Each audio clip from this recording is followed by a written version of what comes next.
Capítulo 107. Magoar e ferir.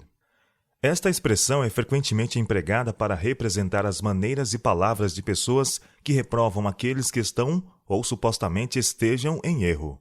É aplicada com propriedade aos que não têm o dever de reprovar seus irmãos, e todavia estão prontos para assumir esse trabalho de maneira precipitada e impiedosa.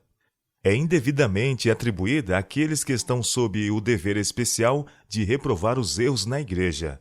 Essas pessoas têm responsabilidade e se sentem compelidas, por amor às preciosas almas, a lidar fielmente com o problema. De tempos em tempos, durante 20 anos, foi-me mostrado que o Senhor qualificara meu marido para a obra de tratar fielmente com os errantes, que pusera sobre ele essa responsabilidade. Se ele deixasse de cumprir esse dever, incorreria no desagrado de Deus. Jamais considerei seu julgamento infalível, nem inspiradas as suas palavras, mas sempre criei que ele estava melhor qualificado para esse trabalho do que qualquer outro de nossos pregadores, por causa de sua longa experiência e porque eu havia visto que ele fora especialmente chamado e capacitado para essa obra. Também, em muitos casos, onde as pessoas se insurgiram contra as suas repreensões, foi-me mostrado que ele estava certo em seu julgamento e maneira de reprovar. Nesses últimos 20 anos, aqueles que têm sido reprovados, juntamente com seus simpatizantes, têm manifestado um espírito acusador contra meu marido, o qual lhe trouxe abatimento maior do que quaisquer outras das cruéis cargas que lhe foram injustamente impostas. E quando ele cedeu sob esses fardos, muitos daqueles que haviam sido reprovados regozijaram-se. E a partir da equivocada ideia de uma visão que tive a seu respeito, em 25 de dezembro de 1865, acharam que o Senhor o estava castigando por magoar e ferir. Tudo isso está errado. Eu não vi tal coisa.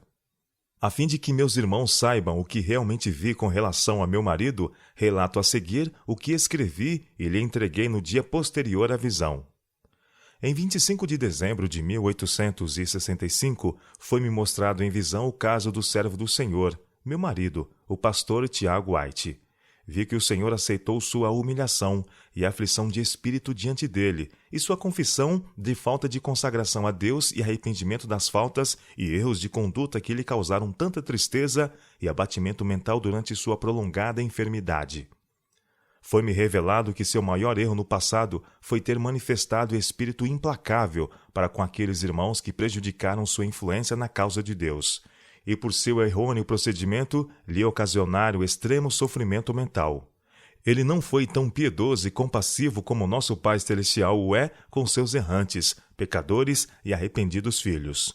Quando aqueles que lhe causaram grandes sofrimentos reconheceram seus erros franca e honestamente, ele podia perdoá-los, e perdoou, tornando a aceitá-los como irmãos.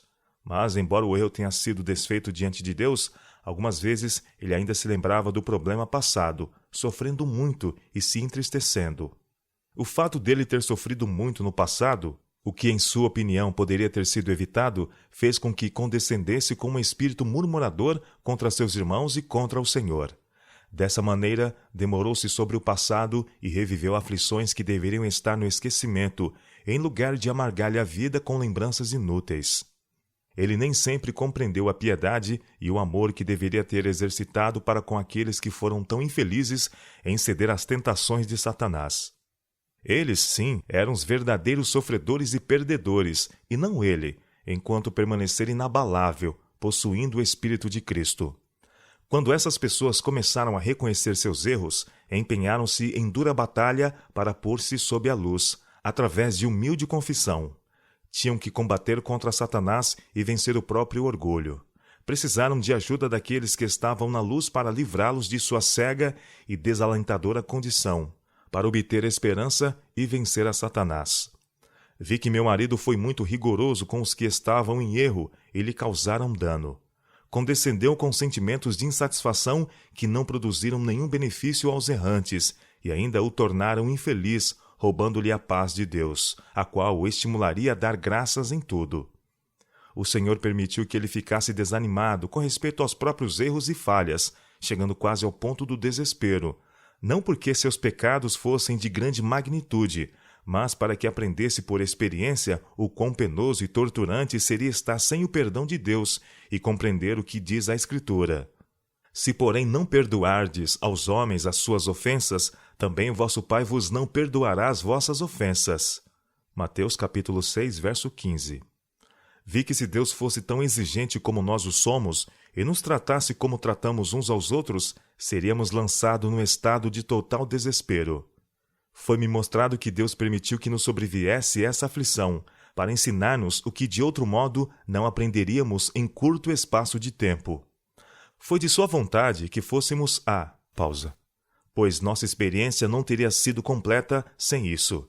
Ele queria que víssemos e compreendêssemos mais plenamente que é impossível para os que obedecem à verdade e guardam seus mandamentos viver à altura de suas convicções do dever e unir-se aos líderes de No que diz respeito ao serviço de Deus, os princípios deles não se misturam como óleo à água.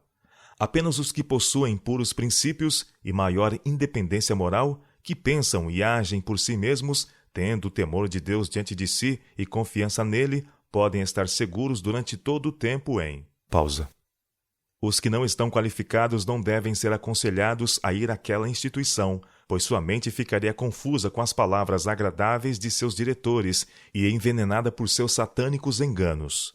Sua influência e ensinos com respeito ao serviço de Deus e à vida religiosa estão em direta oposição aos ensinos de nosso Salvador e seus discípulos. Por preceito e exemplo, baixam o padrão da piedade e dizem que não precisam sentir tristeza por seus pecados ou separar-se do mundo para ser seguidores de Cristo, mas podem misturar-se com o mundo e participar de seus prazeres. Esses líderes não estimulam seus simpatizantes a imitar a vida de Cristo em sua sobriedade, piedade e dependência de Deus. Pessoas conscienciosas e firmes em sua confiança em Deus não podem receber ali metade do benefício, como lhe seria possível se tivessem confiança nos princípios religiosos dos líderes daquela instituição.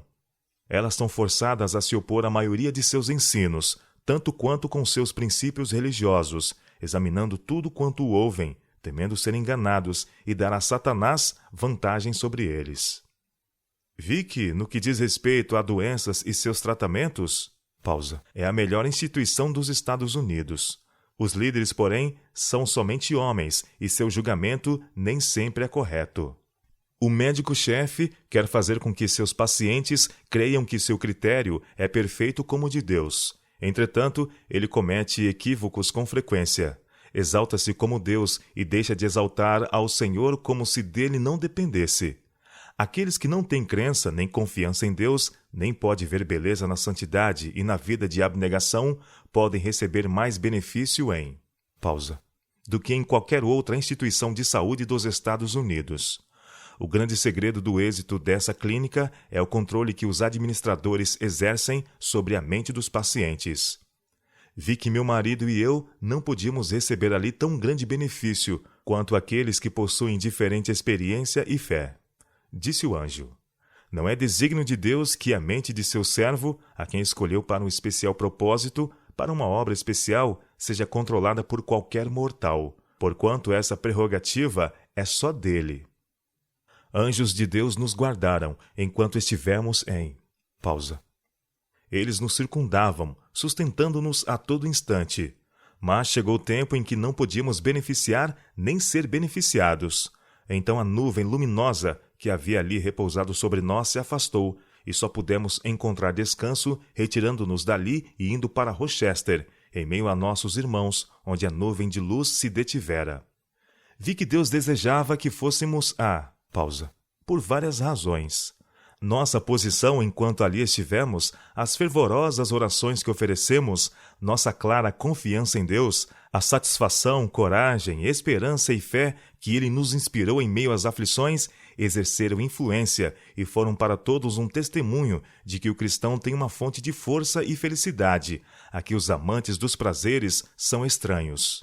Deus nos concedeu um lugar no coração de todas as pessoas influentes de E no futuro, quando os pacientes voltarem a seus lares, nossos trabalhos ainda chamarão mais uma vez sua atenção. E quando formos atacados, alguns, pelo menos, serão nossos defensores. Ao ir novamente para O Senhor queria nos favorecer mediante uma experiência que não poderíamos obter em Battle Creek, cercado por irmãos e irmãs que nutrem simpatia por nós. Precisávamos estar separados deles, a fim de não buscarmos seu apoio, mas dependermos somente do Senhor. Quase que inteiramente separados do povo de Deus, ficamos desprovidos de todo o auxílio terreno e levados a olhar somente para Deus. Assim obtivemos uma experiência impossível de ser conseguida se não tivéssemos ido a... Pausa. Quando a coragem e a esperança de meu marido começaram a vacilar, nós não pudemos proporcionar qualquer benefício às pessoas do lugar e também não podíamos ser favorecidos por experiência adicional. Foi da vontade de Deus que meu marido não permanecesse ali despojado de suas forças, mas que, em seu estado de fraqueza, estivesse entre seus irmãos que poderiam apoiá-lo em suas aflições. Enquanto afastado do povo de Deus e em nossas aflições, tivemos a oportunidade de refletir e recapitular cuidadosamente nossa vida, detectando nossos erros e falhas, humilhando-nos diante do Senhor e buscando sua face mediante confissão, humildade e constante oração fervorosa. Enquanto envolvidos em ativo trabalho, levando as cargas de outros e premidos por muitos cuidados, era-nos impossível achar tempo para meditar e recapitular cuidadosamente o passado, aprendendo lições que Deus achava necessárias a nós. Foi-me então revelado que Deus não glorificaria seu nome respondendo às súplicas de seu povo e restaurando a saúde de meu marido em resposta às suas orações, enquanto estivéssemos em... Pausa. Isso seria como ligar seu poder às forças das trevas. Houvesse ele se agradado em manifestar seu poder na restauração de meu marido, os médicos teriam tomado para si a glória que somente lhe pertencia. Disse o anjo: Deus será glorificado no restabelecimento de seu servo. Ele ouviu as orações de seus servos. Seus braços estão sustentando seu aflito servo. Deus tem o caso em suas mãos, e ele, embora aflito, deve desfazer-se de seus temores, ansiedade, dúvidas e descrença, e calmamente confiar no grande e misericordioso Deus, que tem piedade, ama e cuida dele. Ele terá conflitos com o inimigo, mas será sempre confortado com a lembrança de que alguém mais forte que o adversário cuida dele, e que não necessita temer. Pela fé, deve ele apoiar-se nas evidências que Deus se agradou em conceder-lhe, e gloriosamente triunfará no Senhor. Vi que o Senhor nos estava proporcionando uma experiência que seria de grande valor no futuro, com relação à sua obra. Estamos vivendo num tempo solene entre as cenas finais da história da Terra, e o povo de Deus não está desperto. Devem eles despertar e fazer maior progresso na reforma de seus hábitos de vida, alimentação, vestuário, trabalho e repouso. Em tudo isso devem glorificar a Deus, estar preparados para dar combate ao nosso grande inimigo e desfrutar as preciosas vitórias reservadas por Deus para os que exercem a temperança em todas as coisas, enquanto se empenham por alcançar uma coroa incorruptível. Vi que Deus estava preparando meu marido para uma solene e sagrada obra de reforma que ele desejava fosse feita entre seu povo. É importante que os pastores recebam instruções com respeito a um viver temperante. Devem eles mostrar a relação existente entre comer, trabalhar, descansar e vestir-se e a saúde. Todos os que creem na verdade para estes últimos dias têm algo a fazer nesse aspecto. Isso lhes diz respeito, e o Senhor requer que eles se ergam e se interessem nessa reforma. Ele não ficará satisfeito com sua conduta, se mostrarem indiferença nessa questão. Os abusos com o estômago pela satisfação do apetite são a razão da maioria dos problemas da igreja. Aqueles que comem e trabalham imoderada e irracionalmente falam e agem irracionalmente. Um homem intemperante não pode ser paciente. Não é preciso ingerir álcool para ser intemperante. O pecado do comer imoderadamente em grandes quantidades e com muita frequência alimentos requintados e não saudáveis destrói a salutar ação dos órgãos digestivos, afetando o cérebro, pervertendo o juízo, impedindo um racional, calmo e saudável pensamento e ação. E essa é uma produtiva fonte de males na igreja. Portanto, para que o povo de Deus lhe seja aceitável, glorificando em seu corpo e espírito que lhe pertencem, precisam, com interesse e zelo, negar a satisfação do apetite e exercitar temperança em todas as coisas. Então poderão compreender a verdade em toda a sua beleza e clareza, e levá-la a cabo em sua vida, por um cuidadoso, sábio e reto proceder, não dando aos inimigos de Deus ocasião para envergonhar a causa da verdade. Deus requer que todos os que creem na verdade façam esforços especiais e perseverantes para pôr-se na melhor condição possível de saúde, pois uma solene e importante obra está perante nós. Saúde de corpo e mente é requerida para essa obra. Ela é essencial à experiência religiosa, ao avanço da vida cristã e ao progresso em santidade, assim como a mão ou o pé são necessários ao corpo. Deus requer que seu povo se purifique de toda a imundícia da carne e do espírito, aperfeiçoando a santidade no temor do Senhor. Todos os que são indiferentes e se eximem desse dever, esperando que o Senhor faça por eles aquilo que ele pretende que façam, serão achados em falta, quando os mansos da terra, que têm exercido seus juízos, forem escondidos no dia da ira do Senhor. Sofonias capítulo 2, verso 3. Foi-me mostrado que se o povo de Deus não fizer esforços de sua parte, mas esperar apenas que sobre eles venha o refrigério, para deles remover os defeitos e corrigir os erros, se nisso confiarem para serem purificados da imundícia da carne e do espírito, e preparados para tomar parte no alto clamor do terceiro anjo, serão achados em falta. O refrigério ou poder de Deus só atingirá os que se houverem para ele preparado, fazendo o trabalho que Deus ordena, isto é, purificando-se de toda a imundícia da carne e do espírito, aperfeiçoando a santificação no temor de Deus. 2 Coríntios capítulo 7, verso 1. Foi-me mostrado que em alguns respeitos o caso de meu marido é semelhante àqueles que estavam esperando por refrigério. Se ele esperasse pela cura divina para sentir-se são, antes de fazer esforços de acordo com sua fé, dizendo: quando o Senhor me curar, crerei, e farei isto ou aquilo. Não haveria nenhuma mudança, pois o cumprimento das promessas de Deus ocorre apenas para aqueles que creem e agem de acordo com sua fé. Vi que ele deveria crer na palavra de Deus e reivindicar suas promessas, pois elas nunca falharão.